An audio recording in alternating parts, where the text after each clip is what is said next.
Good evening, good afternoon. Welcome to another episode of CK Stories from the Heart. There are people who enter the world of education because it's a job, and then there are those who enter it because it's a calling. And on this Father's Day weekend, we are reminded that some leaders carry that calling not only into their schools, but into their homes, their communities, and the lives of the young people they serve. Today on CK Stories from the Heart, we sit with a man whose journey reflects purpose, discipline, faith, and a deep commitment to shaping the next generation, both as an educator and as a father. From the rich soil of the Mississippi Delta to the vibrant educational landscape of Fort Bend County, Texas, Dr. Paul D. Fowler has walked a path defined by service, leadership, and transformation. His story is one of resilience, growth, and a relentless belief that every child, whether in his school or in his own home, deserves a champion. As a devoted husband and father of four sons, Dr. Fowler embodies the strength, steadiness, and love that Father's Day calls us to celebrate. He is not just an administrator, he is a builder of people, a cultivator of culture, and a leader who understands that excellence is not an act, but a habit. And, and as he often says, the goal is simple: get 1% better each day. So today we honor fathers everywhere, the mentors, the protectors, the teachers, the guides, and we shine a special light on a father whose leadership extends far beyond the walls of a school building. This is CK Stories from the Heart, and this is a Father's Day story of Dr. Paul D. Fowler. Let's bring Mr. Fowler to the stage. Hello, Hey, sir. hey, great afternoon, sir. Happy Father's Day. Thank you, and the same to you. I appreciate you for being here with us today. Yes, sir. And I really appreciate the opportunity to share with you and others out there who may be listening. So I'm very thankful and grateful to you, sir. Well, yes, sir. I really do appreciate that. And if there's anything, is there anything else you'd like to say to the audience before we get into the show? Well, I want to send a special happy Father's Day to all the fathers, mentors, uncles, stepfathers, those men who have stepped up in a way that, hey, you cannot measure by money. No monetary value on their time and efforts, and also mothers as well, uh, women who may not have the man in their life, but they've stepped up as well. So I want to send a special thanks to my father, Reverend Gene Fowler, back in Greenville, Mississippi. Hopefully, he's tuned in. Some of the men that raised me as well. So uh, I love you guys, and I just want to say that today on Father's Day. So Well, I've got before we get going here, there's a Happy Father's Day greeting here that's in the comments here. You are more than able and welcome to respond to these. okay, And thank this is from Veronica. She says, "You too." I'm assuming she's talking about when you spoke of, the shout out to the mothers. you. Oh yeah. And here we go. So, yes, he is a father. so, uh, Yeah. so let's get into your life story, your foundation here. Hmm. Can you tell us, growing up in Shaw and Greenville, what values from the Mississippi Delta shaped the man you are today? Well, most importantly, I was introduced to Christ by my father, my mother. My father was my pastor. He was my dad, teacher, my mom. Also, they taught us, myself and my three sisters, a lot of things. And so, those Christian values, being respectful, speaking to people when you pass by them, it doesn't hurt you to wave your hand. shake someone's hand, greet them. I think those things are missing in these days and times. I tell people all the time, I don't meet a stranger, and those are some of the values that I learned early. Also, hard work. I mean, if you know anything about the Mississippi Delta, there you have to work hard. I mean, because it's an area that's overlooked quite often. Mississippi Delta, as I was taught growing up, was one of the poorest areas in the world, not just in the United States. And people that work tirelessly in the Mississippi Delta, some have gone on to greatness. I can go on and on about many people that have worked. They work maybe in the fields. They work for their family business, or what have you. But you have to have a great work ethic. You have to be respectful, and then also that Christian value, having a spiritual guidance that we have. Hey, you can make it in the Delta. You can make it anywhere. So those three things come to mind right off when I think about those different values that will shape you growing up in the Mississippi Delta. Wow. Well, I can tell you firsthand. I'm your neighbor to the east. I was born and raised in Mobile, Alabama. Mobile. So I definitely know about that Delta, and definitely there's a lot of history there that's rich and traditional that I think a lot of people need to learn and know about. It is. When did you first realize that education was not just a career path but a calling for you? During my freshman year, actually, um, and also growing up, I tried to run from it. To be honest with you, Dr. King, growing up, I always had a love for people, for children. Both my parents were educators, as I stated. My father, pastor. I have many educators in my family, and so um, I tried to run from it.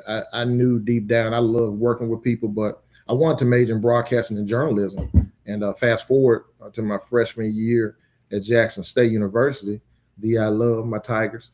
I was blessed to be able to go to an elementary school called Pecan Park Elementary School, where would read to students and different things like that. And from there, it just struck me. We went a few times, myself and several other students, and from there, I changed my major. I called my mom first, and I told her, I said, I think I want to change my major to elementary education. And from there, I haven't looked back. At the same time, I still have the opportunity to use that broadcasting and journalism uh, background and things that I wanted to do in that particular field, and kind of mix it in with the educational format. So I love it, and I wouldn't trade it for anything. So that's when it really hit me that, hey, you can do this. And so I started out teaching elementary school, and now I'm on middle school. I've done all levels. So that was the biggest thing then. And prior to that, to be honest with you, I would help out at church. I found myself kind of being a big brother to the younger children at church and in the community as well. So that carried over into my adulthood. So, who were the early mentor influences who helped guide your journey? Wow. Oh, wow. Well, to begin with, I always talk about my parents. I have the best parents. My father, as far as a male role model, uh, man, one of his closest friends, Reverend Albert Calvin Jr., who was actually my middle school principal. Um, Coach Charles Hardy, one of my high school football coaches, and to this day, I still reach out to them. So many people. My uncle Eddie Johnson, he just passed, and I love him dearly. Um, those men helped shape me. I think a part of me as an adult. I took bits and pieces from what I learned from those men, and there were some others, but I have to pinpoint those four because they played a major role in who I am as an adult. And Well, as so mhm. so as you think about that, because I mean, it seems like those were really, really major influences in your life. Can you Mhm. tell us how does that compare to then to now, as you are now a father and a career educator? How has that influence impacted your career and your life? That has greatly impacted my life because, as you stated earlier, I have sons. I have four sons, but in that regard, I try to make sure that I'm patient with them because I think about the knucklehead Paul Fowler when I was a kid, and at times, being growing up as a young male, sometimes we can be stubborn, a little bullheaded, and so I try to make sure that I'm patient with them, and I try to find something, at least one characteristic, and that was my sons as well as students that I've coached throughout the years. Try to find something positive and make those connections, and bring it to real life, like real life. Um, and maybe the jokes, it may be different things to try to relate, connect with them so they understand, hey, this is why I'm telling you this. And you'll see, I want you to learn from my mistakes that I made. And I may share something that I did in the past. But those things, being respectful, like I said, again, going back to those core values, being respectful, being a stand-up guy. Hey, if you say you're going to do something, you know, do it your best. Do it to the best of your abilities.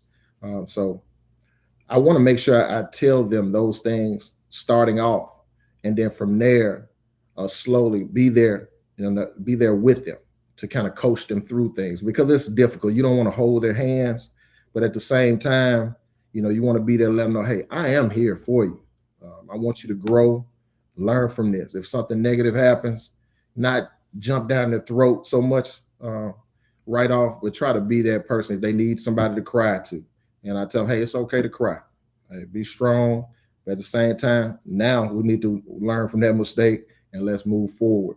Uh, all of my sons have different personalities and they have different interests. And so I try to have an open mind with them and make sure that I'm supportive, like I was supported. And so it's been a blessing to see them all flourish because they want, at the end of the day, they want to do well, and that. But at the same time, I want to make sure that I'm not overbearing, where I'm always on the case when they do things, uh, incorrectly. So Well, I've got a comment here. I want to make sure I say it right. And if I say your name wrong, please forgive me. But it's at Florine Jean, and I'll Rip- put this on the screen for you. He says, "Big shout out to my cousin for his dedication, dream, vision, and commitment to the development of youth in our schools and communities." yes, that's my cousin, Mrs. Florine Jordan. Yes. Okay. Oh yes. Oh yeah. I love you. I love you. Thank you. So, how did your time as a teacher and athletic coach prepare you for leadership? Ooh. Okay. Well, as a teacher, I'll start with a teacher. As a teacher, my first few years, I taught in my hometown, and so I got an opportunity to. I was blessed with that opportunity because the first thing for me was, hey, the first couple of years is kind of you feeling your way, you're learning, you're green as quote unquote, and so I had the opportunity to coach football. One of the students that I coached, his brother and I went to school together. So those things, it was more. I got an opportunity to learn on the job, and it was very important that I come in and do my very best. My principal, Miss Hattie Young, she was very helpful in there. We had some great teachers on the staff as well that were patient with me as I came in because I had skills coming in, but and the will to do well. And so I taught fourth grade. And what we would do, I tried to implement um, some things that I had interest in. And in turn, my students, they kind of took it and ran with it. We did well during my first couple of years. There's always test scores. We did well with the test scores, but at the same time, I made some great connections. Some of the students, a matter of fact, one of my students, I talked about broadcast and journalism. One of my students, she went on to become a news anchor. And Oh, so, wow. yeah, so one of my first students in their class. And so, um, as I stated, I love coaching. I love sports too. So I had the opportunity to do that as well. And then from there, when I was uh, going back to school for my master's, uh, I had the opportunity to meet other uh, aspiring leaders when I moved to Clinton, Mississippi. And from there, it just took off, man. I got an opportunity to work in groups. We went to talk to other teachers who did not go to school necessarily for education, but they were going into the field. They wanted to go into the field. We had an opportunity to teach classes, answer questions, and that made me reflective as a leader, which is important. And so when I became an administrator, those things stayed with me. That foundation having me think back, okay, when I was a teacher, this is what I struggled with, or this is what I did well. So I can share those experiences with teachers as well as coaches. And I was able to identify people that had skills like, man, you have some great skills. Like you can do this. Just like I was inspired by leaders who saw something in me. And those four men that I mentioned earlier that were patient with me and helped me along the way. And so that helped. That helped me shape me into the leader I am now. Wow. Mhm. So tell us, you know, in your venture here of education, what is your motivation? Because it seems like you are doing a lot of inspiring to students and those around you. Mhm. Well, you just hit it on the nail. Inspire. I want to inspire, educate, and sometimes entertain. Because growing up, I love to be in plays. You know, people that are close to me, they'll tell you that, hey, I'll crack a joke out of the blue. And so, you know, those three things I want to inspire, educate, and then sometimes entertain because you want students to come to school. You want them to be there. You want them to when they come to school, they want to be there. Not mom made me. Hey, you know, maybe it's something they're looking forward to because I talk to students all the time. There's something for you at school. If you like the band, you know, outside the classroom, hey, what are you doing outside of the classroom? Because that's life as we know it. You're not going to always be in the classroom. So I want them to be encouraged to do other things, talk to other people, and that'll encourage you to come to school. Um, I want to brag for a second. Our middle school, Quail Valley Middle School, this particular school year, this past school year, we had one of the top attendance rates in our district. And so I think that's not just Paul Fowler, but we have people that I work with, my colleagues that, you know, students want to come to school and be there. Their parents push them, we push them. And so that's that connection I was talking about, the community. And so, you know, we want students to come to school to be there and enjoy themselves, not just, you know, if it's just coming to school and you're doing math, you're doing science, you're doing social studies. After a while, hey, what are we going to do? And so that's why I used to use plays. Like I said, we used our plays that we did presentations. One of my cousins, actually, I'm gonna shout her out, Rose Wright, one of my fourth grade teachers. She pushed me as a kid. You know, she inspired me as well when she taught us. We would do plays. We would do, I mean, you name it. And so that inspired me. I wanted to go to school because I looked forward to that. And so it may be sports, it may be the band, it may be drama club. So we tell students all the time, find your niche. You know, there's a there's something for everyone, and that's part of the being in that community, being that big brother, big sister. You know, the older students to the younger students, and so it's all a big family when you look at it that way. So I don't want them to think of just the academics, but the inclusiveness of it all. So tell us, Dr. Fowler, in your own words, what does community mean to you? Community to me is again making connections within the all walks of life.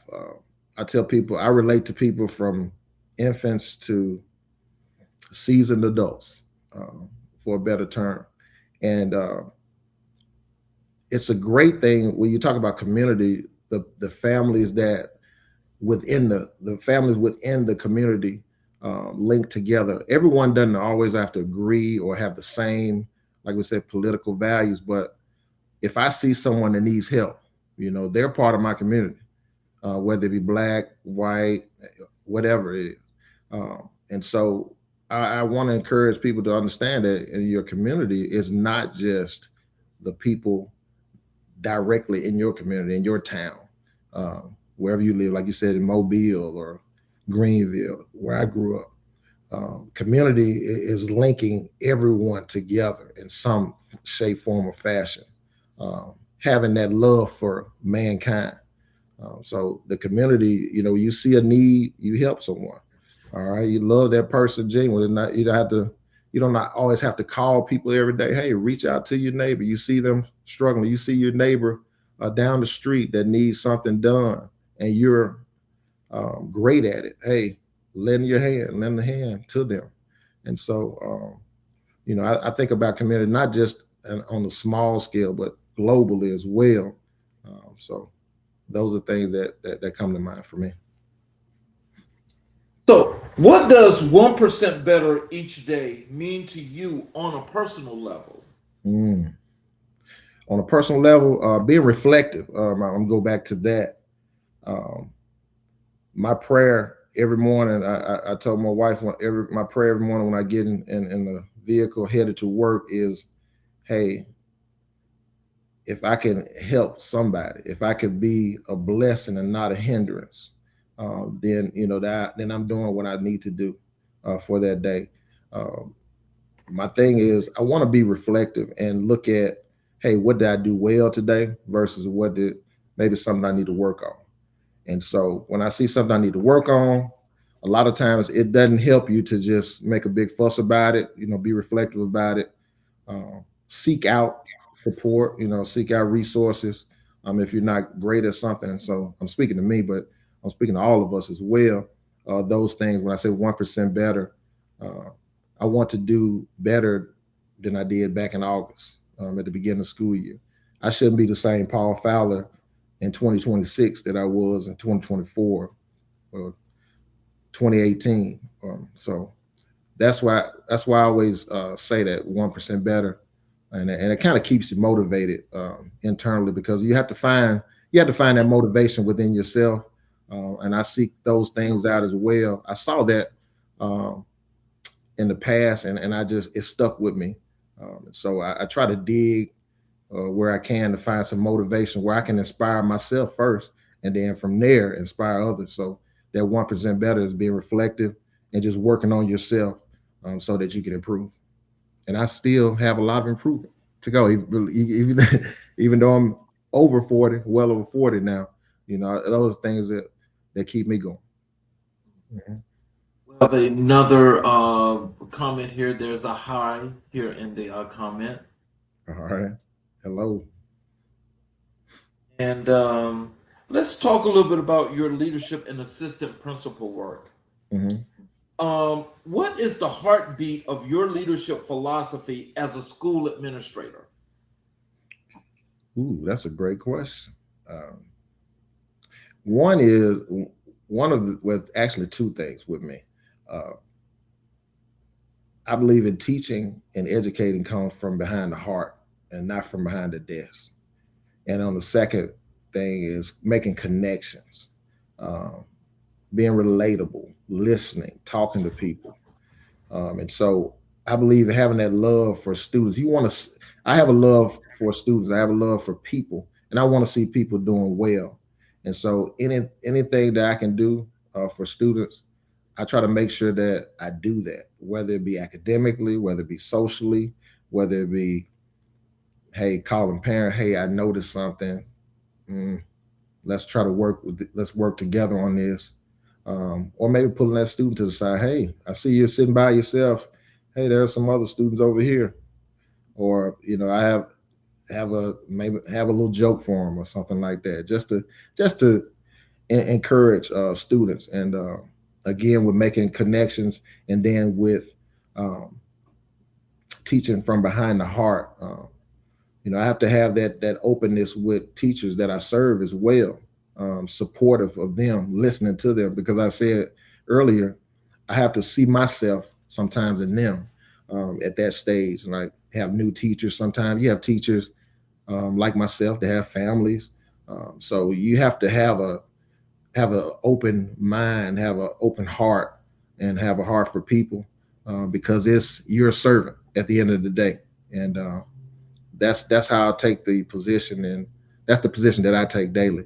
That I'm a servant, and I try to make sure that I'm in a good mindset. That goes back to that 1%, where I can be a great help to not only the students, teachers, the people that I serve in my school community, whoever I come across that day. I don't want to be the person that causes them to have a bad day or have them discouraged. That goes back to being a blessing and not a hindrance. And so, that's something that I'm really passionate about. Treating people the way that you want to be treated. And so, uh, those are things that I think about when I think about making those connections and teaching from behind the heart, not from behind the desk. So when we talk about your day to day and you're dealing with your teachers, tell us, what is your philosophy in your everyday experience in working with your staff and the things that you do to inspire and motivate them. Well, in the mornings, I start off the day in the mornings by greeting everyone. You know, everyone that I come across, whether it's students, parents, whomever, someone coming in to fix a light fixture. Uh, being a pleasant person, 'cause you don't know what kind of night they had. You don't know, what they're dealing with.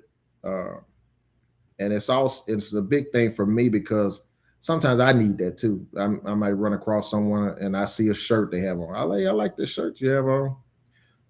Different things like that. And if I have a teacher that's struggling, hey, I might pull them to the side. Hey, we're gonna be all right. We're gonna be all right. What can I do to help? Okay, let me know. Just small things like that. The little small intricate things. Or if I see someone struggling, I may send them some. Everyone has different ways of communicating. They like to communicate, so it may be a email, it may be uh, just a thumbs up. You good? From afar. And so, at the end of the day, everyone's professionals, and that we serve. The teachers, from custodians, cafeteria workers, everyone in that building. So I want to make sure that first being professional with them, and then also had that open line of communication where I'm supportive, and if they need help with something, if I don't have the answers, seek out resources for them to help and better help them, because that goes back to that community again. You got the community of learners, and then you have the community of support from teachers and the school community. So that's what I really at the core of everything. That's my go-to. What is the one thing you want your students to know that they don't know already that you do to help influence their lives? Mm. Well, I believe I would like to believe that they know that I really deeply care about their future. Um, I really do, because I see the potential in so many students. When I was growing up, we had word processors, typewriters. I mean, things like that. They have so many resources, so many things um, that they can use, the tools to be successful. I mean, to create a podcast, maybe. We have so many students that are very talented, but they need someone to shape that and bring it out of them, shape and mold them and bring it out of them. Um, Also, I really do. I will always tell students that, hey, find that niche, find something that you're passionate about. You don't have to be, some entertainer or movie star, but you can find your niche and you'll have a great life. Be respectful to yourself first of all. Be respectful to others, and the sky's the limit. And I always want to offer that support and let them know that, hey, I'm here. You know, I'm gonna be honest with you. I'm gonna tell you, hey, you messing up. You're messing up. And you're doing well. Hey, I'm their biggest cheerleader. So, and they know that. I think I really do believe they know that. Hey, I'm their biggest cheerleader. Uh, so, that's my thing. I may joke with them sometimes, but they know at the end of the day that I really am serious about their future. My sons definitely know that. I think they call me goofy all the time because I do things just to get them going.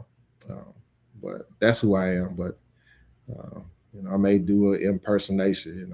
I'm real big on impersonating people, so uh, I do that sometimes. But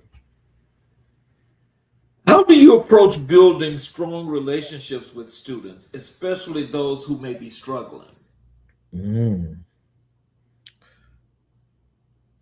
building strong relationships, that's that's a challenge these days and times because there's so much distraction, to say the least.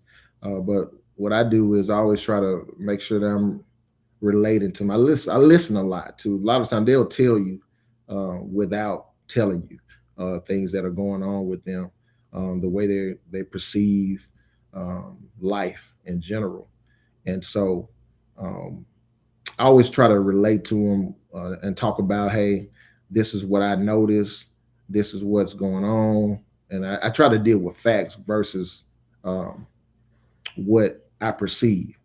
So what I'll do is I'll talk about things that they're doing or our interactions or what I see with them, and we'll talk about grades. We'll talk about everything, sports, because I want to.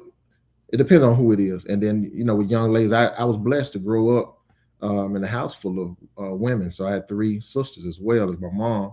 So the young ladies, is easier for me as a guy sometimes to relate to a lot of things that they have going on because I had sisters. So I try to relate and listen. And I say, okay, well, and I ask a lot of questions too. So, I ask, hey, if you're struggling in social studies, which is one of my favorite subjects, I did well in that. I would, offer, hey, this is what you need to do here, and it may sometimes they take it, sometimes they don't. Or with behavior in a certain class, okay, so what's going on? Why did you do this? Or what made you so upset? You know, I try to listen, be a listener, ask questions, and not assume all the time. Um, and so I'm not a certified counselor, but at the same time, I really, like I said earlier, that at the core, I believe that teaching comes from behind the heart. You have to actually care, and I really do care. I want them not to have those distractions or apprehensions about school, about talking to people, or how to communicate with others without shouting or getting attitude, different things like that. And so I'll bring it to their attention, and I want to develop them not only in the classroom again, but the character building, social emotional learning is a big key these days because it can, like I tell them, hey, I can't come up here and just go off on everyone. I'll be at home, you know, trying to figure out how to feed my family, where my next meal is coming from. And so I try to make them open, have their eyes open to different things like that. And then again, like I said, I'm their biggest cheerleader when they do well. So that's my thing with them. What does effective school culture look like to you, and how do you cultivate it? Mm. Respect, one, respect, mutual respect for yourself and the people that you serve, um, the school community, entire school community. And what that looks like is the culture starts with the leadership.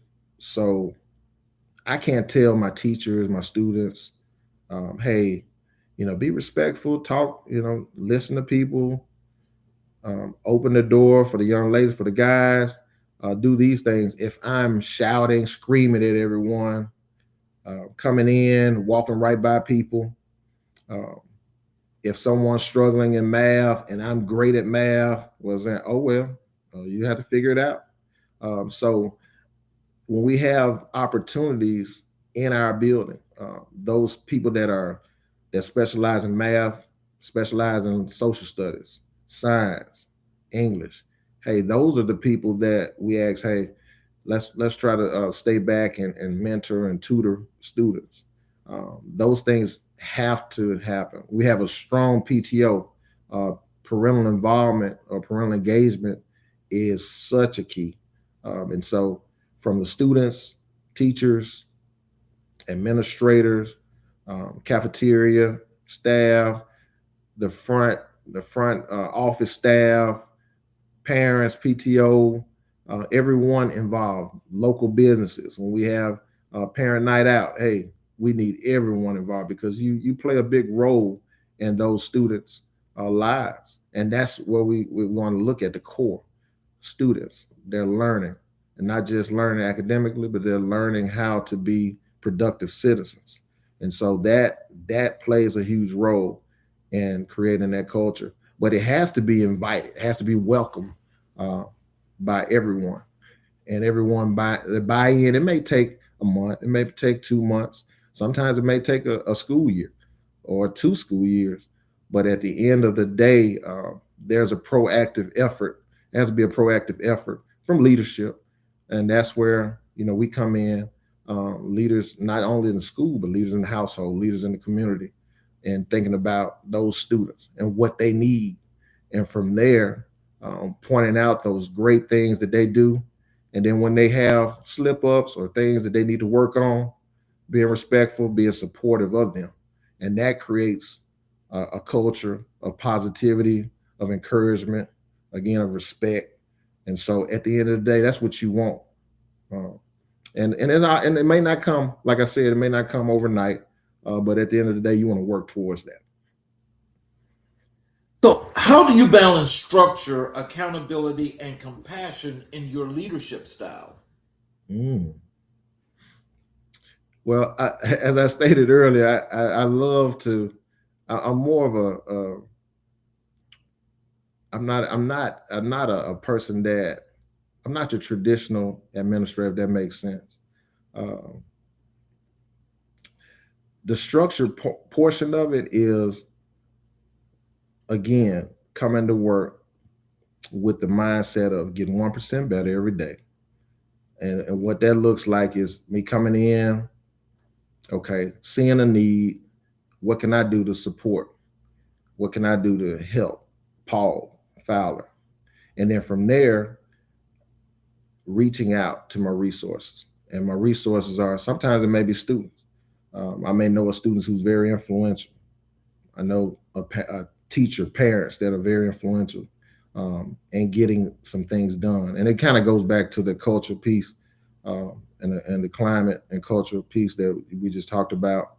I want to make sure that from me, getting in the classroom, be visible, and so I can't preach. Hey, let's get these grades up. Let's do this. Let's do that. I have to be visible and be helpful, not just visible physically, but in classrooms, in the hallways, making sure that everything is running smoothly on my end, helping out where I need to, helping other administrators, helping teachers, counselors, like I said before, custodial staff, everyone. And so that structure part of it is ensuring that everyone's where they need to be, if that makes sense. If my teachers need something that, hey, that I can help with right then, let's do it right then. If I need to go a little step further, hey, let me get back with you on that. And so go back in, because we don't always have all the answers, and I don't. I never feel that way. Um, so I want to make sure that I do those things so that when we come back to school the next morning, uh, go back to that 1% better. I want to see some improvement, academically, less less arguments with one another, things like that. So I always want to improve on those things, and extracurricular activities, being there. Students love that when they see their principal, their mom, their dad. They see someone that teaches them, someone from the community there cheering them on. Where they have a choir, concert, orchestra. We have orchestra.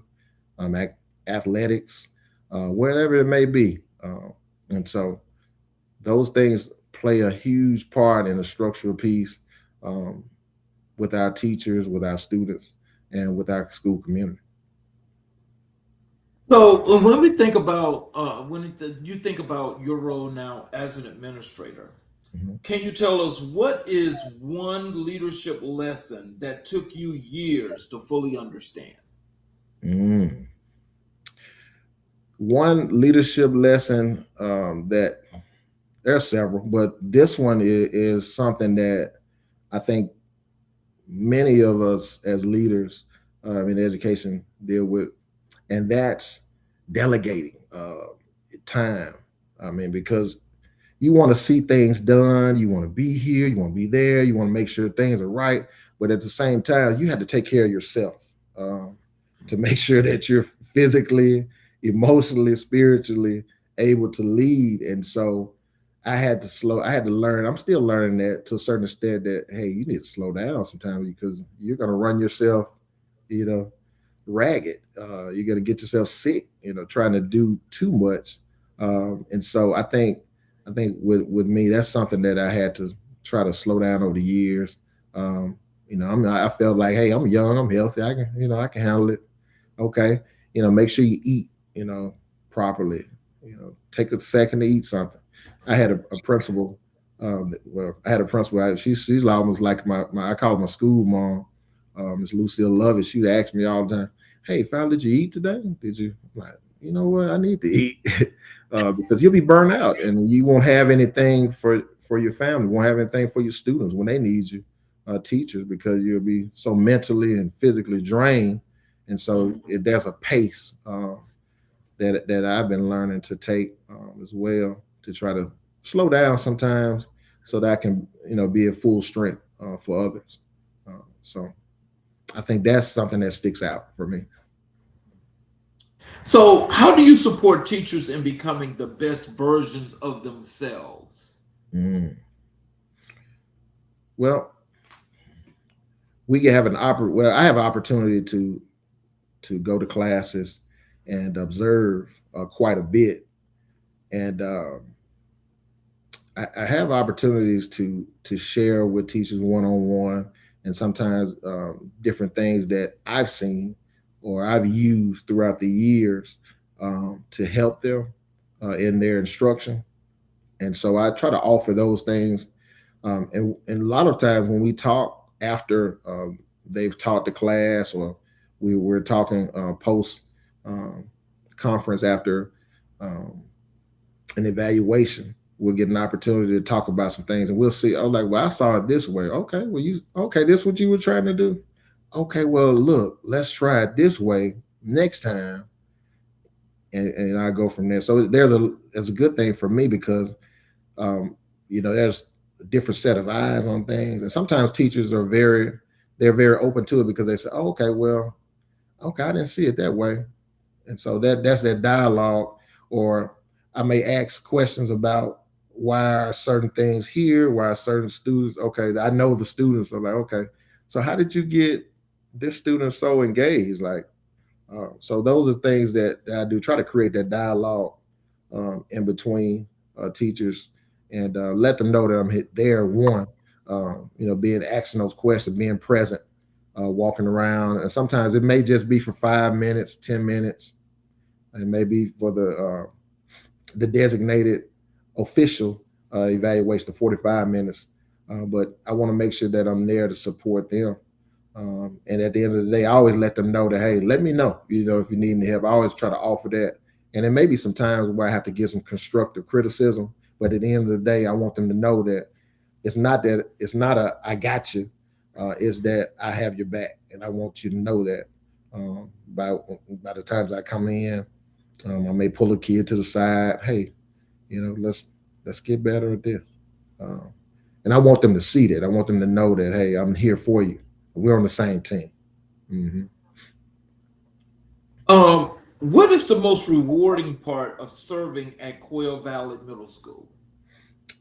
The most rewarding part is seeing students mature, seeing them succeed, seeing them, uh, you know, become leaders, help others, see them win, and not just necessarily win on the athletic fields or in different competitions, but them coming up to you and telling you, hey, look, I made it, I did this, or I improved on this, or you hadn't seen me in your office this week, have you? You know, just then that they're aware of it, that they want to do better. That makes me feel like, hey, you know what? Maybe I said something, or I've done something, or been an influence on someone where they want to do well. Uh, this is not Quail Valley, but I had a student. I didn't know this at the time that she had one of her parents went to my alma mater, Jackson State University, and her mom received her doctorate. And one day we had dressed up. It was one of those special days where you dress up like a teacher or whomever at school, and she dressed up like me because I had a picture in my office on my graduation day.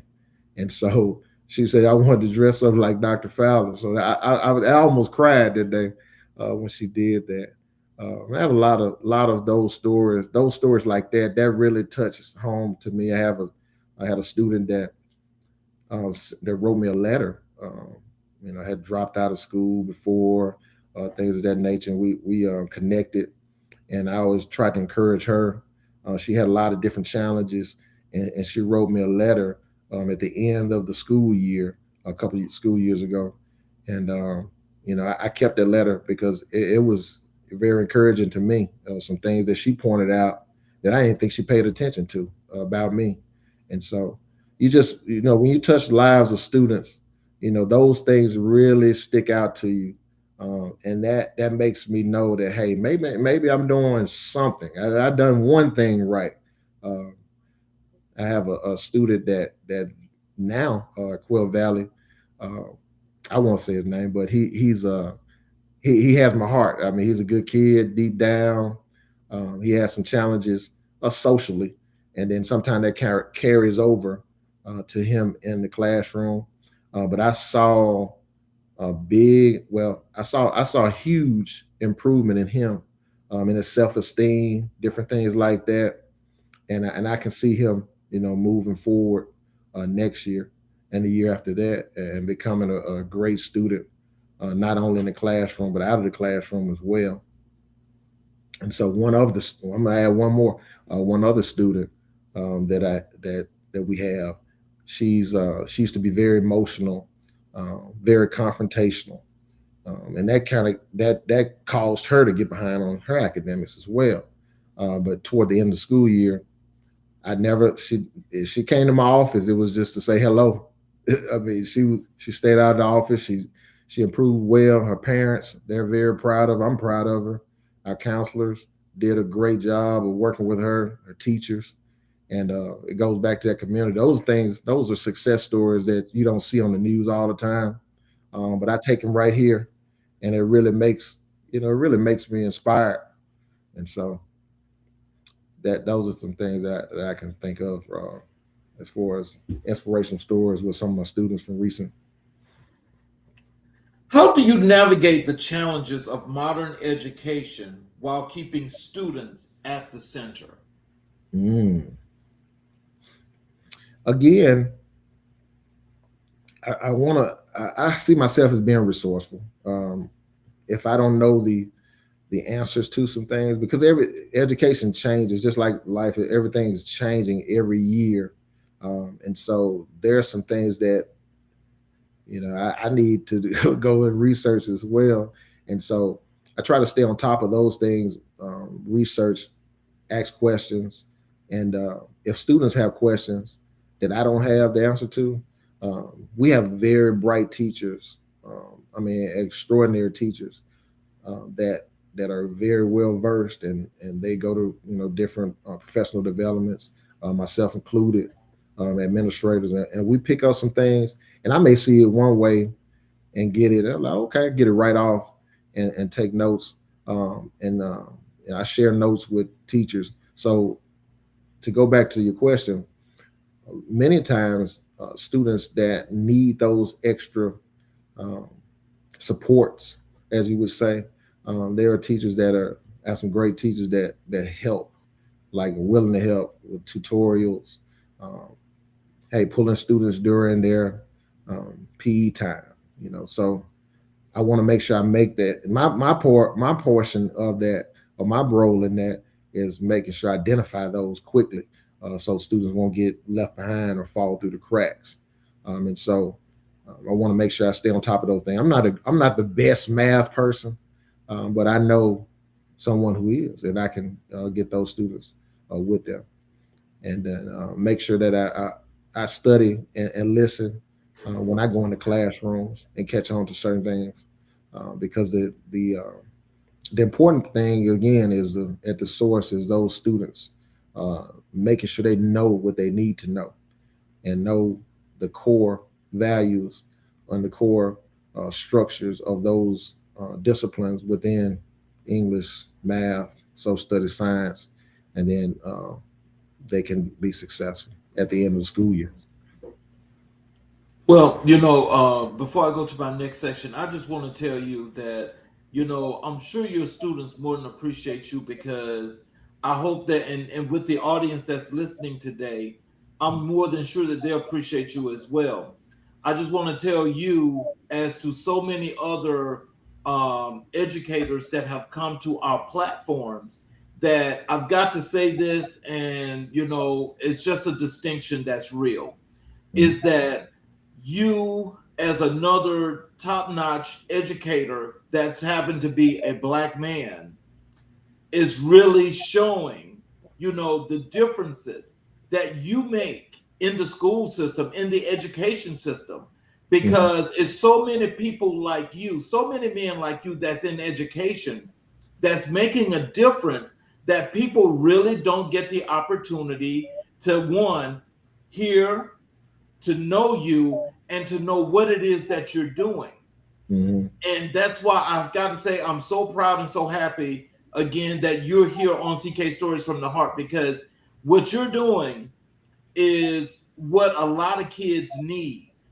And to know that you're making this kind of difference, people just really need to know. And I'm hoping that they're taking a serious notice, because I will tell you, eventually, we're going to stay in touch regardless. I mean, I'm not done, but I Mm-hmm. just want to tell you, we're going to stay in touch anyway. Yeah.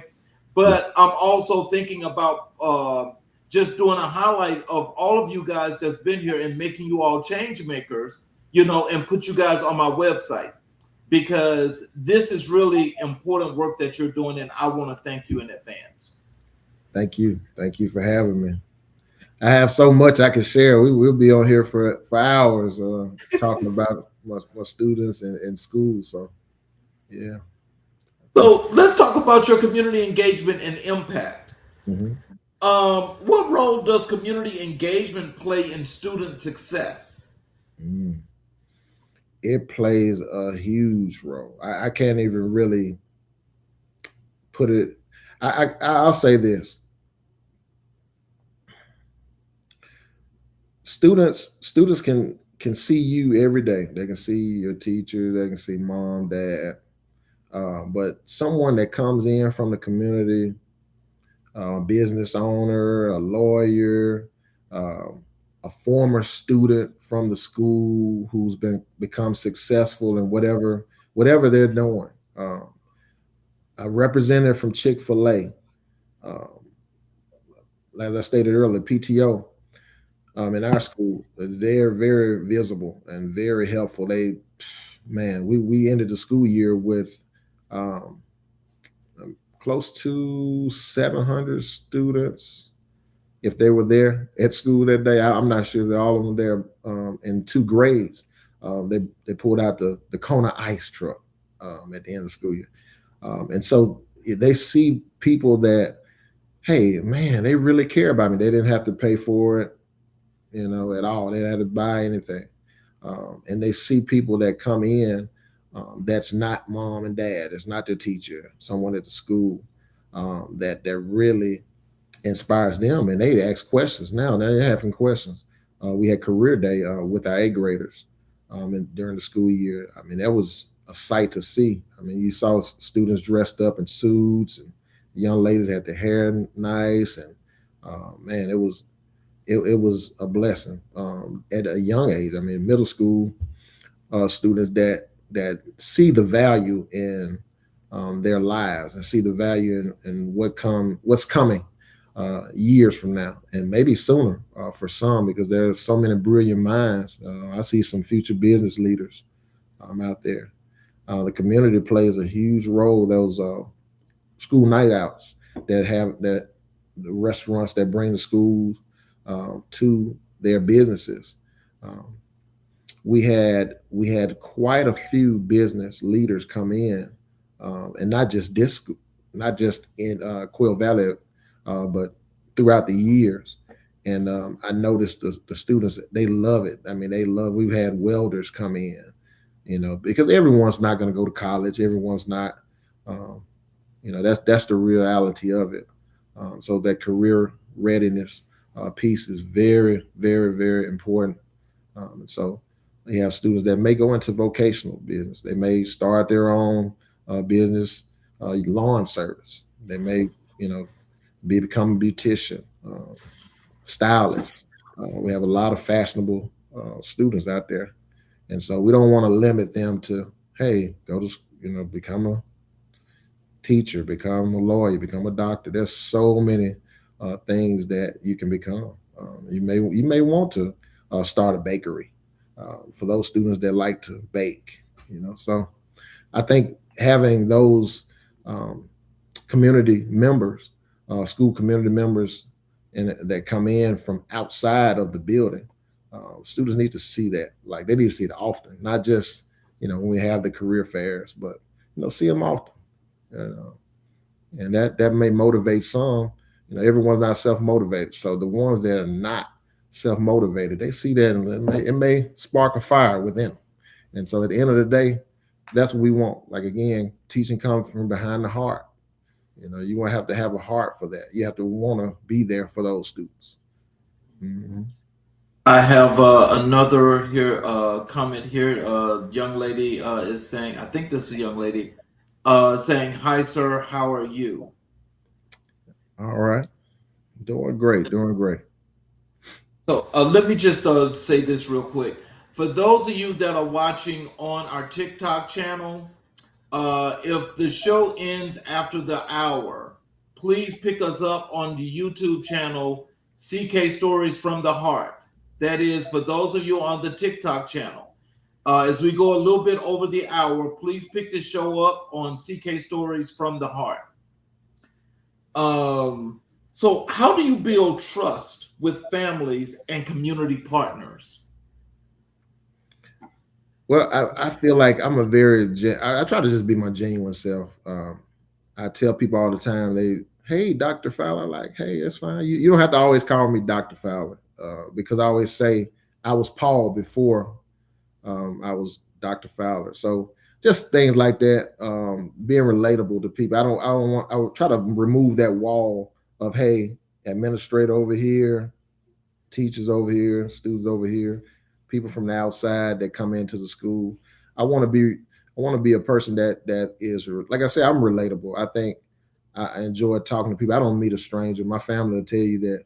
I talk to everyone, and so I genuinely, when I meet people, I genuinely, hey, how you doing? Who are you? Okay, nice to meet you. And so um, I'm a person that I'm just myself. I'm Paul. I don't know what else to say. Like I said, I like to laugh. I like joking. You know, I like talking about sports. I like talking about history. And so I genuinely, when I meet people, I just be myself and let them know, hey, if I have my card on me, hey, here's my card. You got any questions about your child? If it's a parent, if it's someone that comes in that a community leader or a community member, let them know, hey, yeah, this is my number. Reach out to me. Hey, we want you here. Parents at the same time. It's great that I have sons and that I'm a parent. Like I said, I'm able to relate up to a lot of people because I grew, like I said, I grew up in a house full of women. I have sisters, and then at the same time I have sons. I'm a dad. I'm a husband. I'm a brother, cousin. So, I try to instill that, hey, I'm listening. I want to be. How can I help you? That customer service is very important to me. So I want to make sure that I'm my genuine self, and I just listen, talk to people, just share things with them.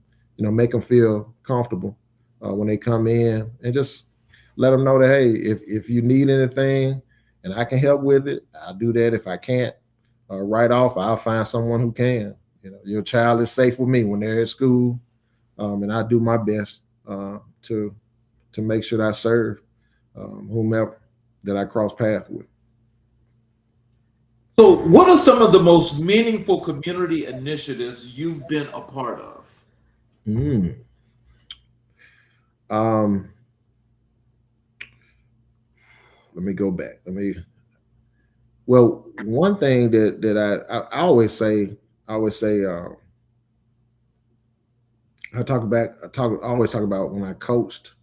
I got an opportunity to meet quite a few people that I still talk to today, and I think outside of the classroom, or outside of the halls, the extracurricular activity, I got an opportunity to do quite a few things. One thing that we did when I was teaching, we did this called Boys to Men. Myself and actually our superintendent at the time, his son worked with me.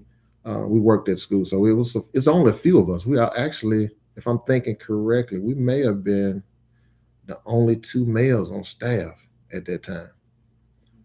And we worked with young men after school. We coached a little basketball with them.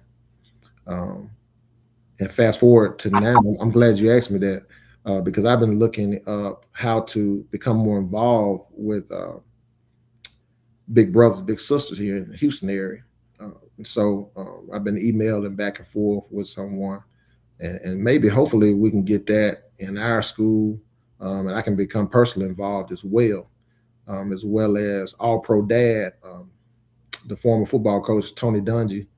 He has a program that I was introduced to when I was living in Mississippi, in Clinton, Mississippi. When my oldest son, Christopher, was in school. He was in the ninth grade, I believe. And so I talked to a few um, male administrators here in the Houston area as well, and they have it going, they have it up and running, and they've spoken very highly about it, and I've observed it a little bit. So those are some things that I look at. There's so many things. When I taught and coached in Jackson, Mississippi, there was a partnership that we had with um, it was Hines County. It was more so like a mobile health unit that would come to the school, do screeners and different things like that. And so that was a great partnership. I was the school liaison for that. So many things, but those are some impactful things that come to mind.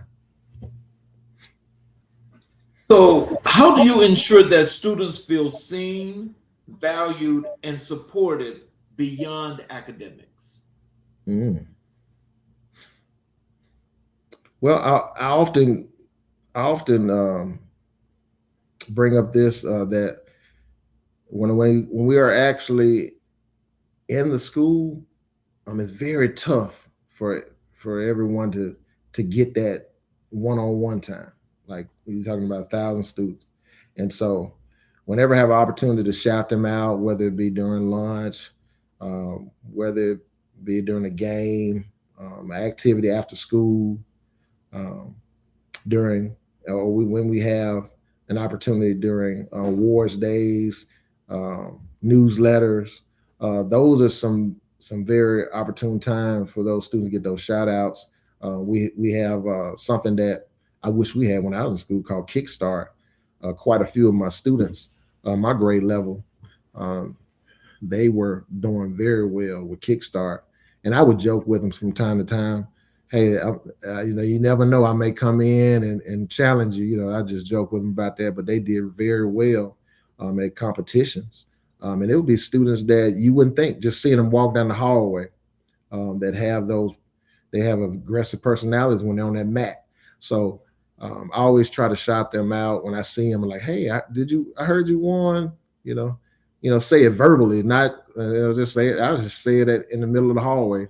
Sometimes it'd be shame, but I let them know, hey, I see you. I see what you're doing, and so they want to hear that. They may act shy, but they like that. They enjoy that. So I do those types of things.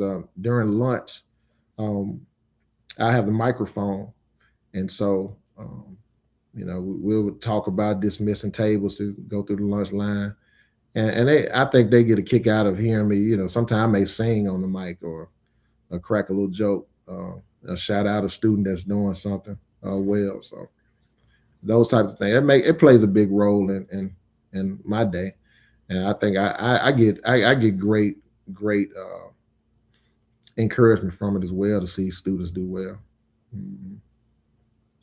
So, what does it mean to you to be a black male educator in today's educational landscape? Mm.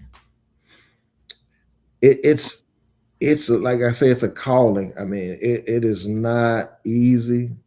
At the same time, I think it's important for me in my role that I let them know that, hey, when I see students that look like me, and I let them know, hey, you can. I mean, you're smarter than I was. You smart. You can do whatever you want to do.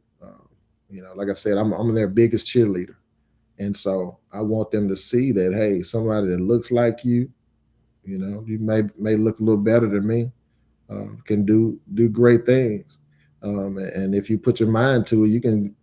I mean, the sky's the limit. Um, I think I was very blessed to have people that looked out for me, that prayed for me, that encouraged me, that gave me a great foundation. Um, when I needed help with something, I can go to them, and they would help me, and I was able to use my God-given talents to do those things um, that I'm doing now and have done, as far as being a leader, school leader. So I really think it's important that they see that. I don't want them to see me as something negative. There goes the AP.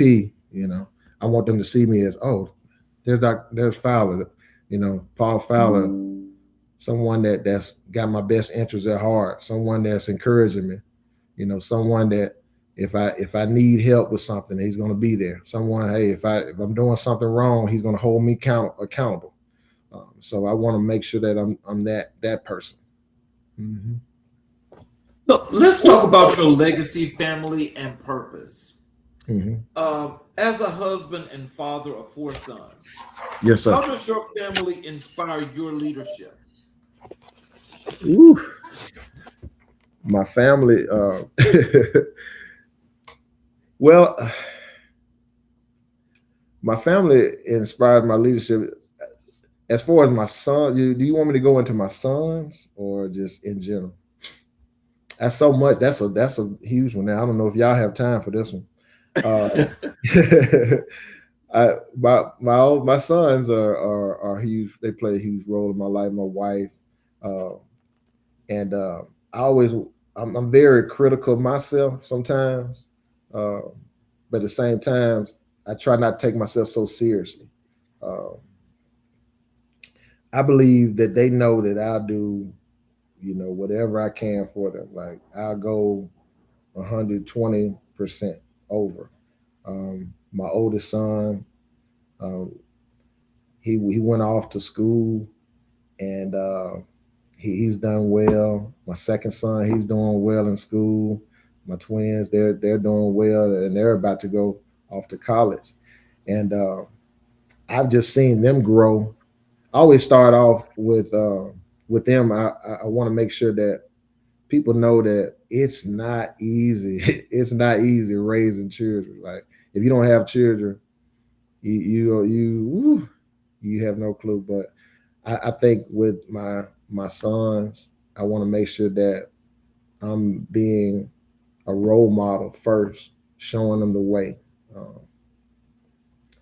you know, being that listening ear. Being that person that, hey, I don't have all the answers, But at the same time, they know I'll send them a text, I'll send them a screenshot of something.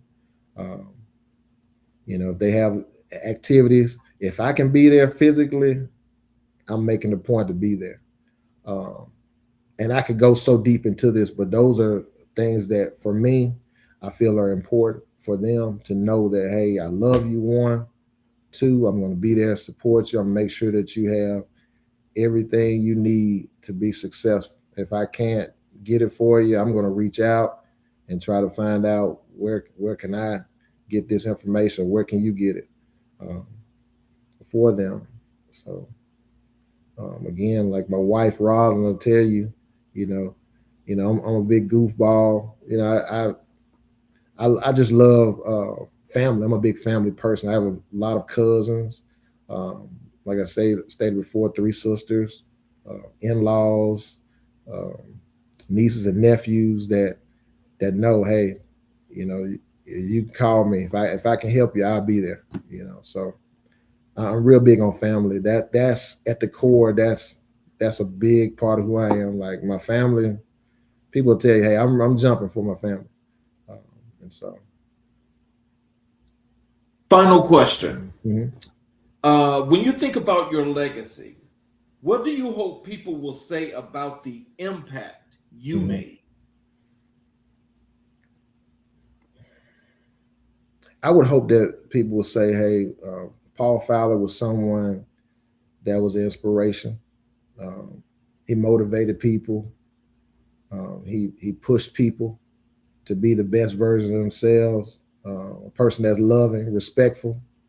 Uh, Someone that when you think of me, I want you to smile. If that makes sense. I don't want you. What do you say, Paul Fowler? Goodness, you know. Um, and then also someone I want them to think of me as a person that loves his family, that loves people, that loves to see people grow um, and become the best version of themselves again. And then from there, I want them to say, "Hey, he made an impact on this world, um, and he did his best." So, in closing, what are some words of wisdom and encouragement you'd like to leave for our audience? Have them tell them how they can connect with you via social media, your Mhm. websites, whatever the things you'd like for them to know. Okay. Well, one word of wisdom that I want to leave with people is there's two types of people in the world: those people that watch things happen, and those people that make things happen. So which one will you be? Um, another thing I want you to know that hey, I love you all, and there's nothing that you can do about it. I love people. I love everyone, and I want to see this world improve. Um, you can find me Paul Fowler on Facebook. On Instagram. I think it's Dr. P Fowler one on Instagram, and I'm starting to do a little TikTok now. Not necessarily post things, but I'm kind of peeking in there to see what it's about because like I said, I have young people. I work with young people. My sons, they're on there, family. So, and then also I'm on LinkedIn. That's where we met.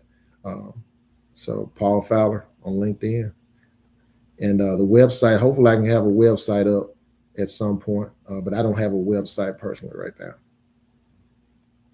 Well, but when I close the show, do you have a few minutes after I close the show? Yes, sir. All right.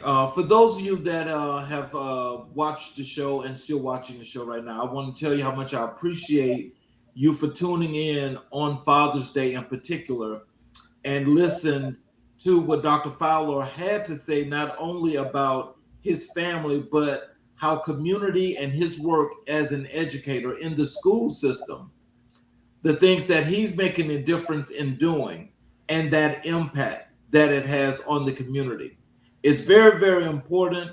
But what's more important is that for each and every last one of us to take this message that he just sent out, that is, community is important, engaging and meeting people and helping people is the most important thing to start with and build from that point. So, in closing, I want to say, Dr. Fowler, your story reminds us that leadership is not about titles, it is about service. It is about showing up with consistency, standing firm in your values, and believing in the potential of every child who walks through the doors of a school. But today, on Father's Day weekend, your story also reminds us of something deeper: the quiet, powerful, irreplaceable impact of fathers. Your journey from the Mississippi Delta to Fort Bend ISD is a testament to faith, discipline, and purpose. Yet the heart of your leadership is reflected just as strongly in your role as a father, in the love, guidance, and example you set for your four sons. You show us that fatherhood and leadership are not separate callings, they are intertwined, each strengthening each other. To every father watching, every mentor, every coach, every man who pours into the next generation, we honor you. We celebrate your sacrifices, your strength, your presence, and your heart. Dr. Fowler, thank you for the way you lead, the way you serve, and the way you father. Your story is a reminder that when leaders lead with heart and when fathers lead with love, entire generations rise. This has been CK Stories from the Heart, and today we celebrated not just the educator, but the father behind the legacy. Thank you all. Have a great afternoon, and please tune in next Sunday as we have another great show for you.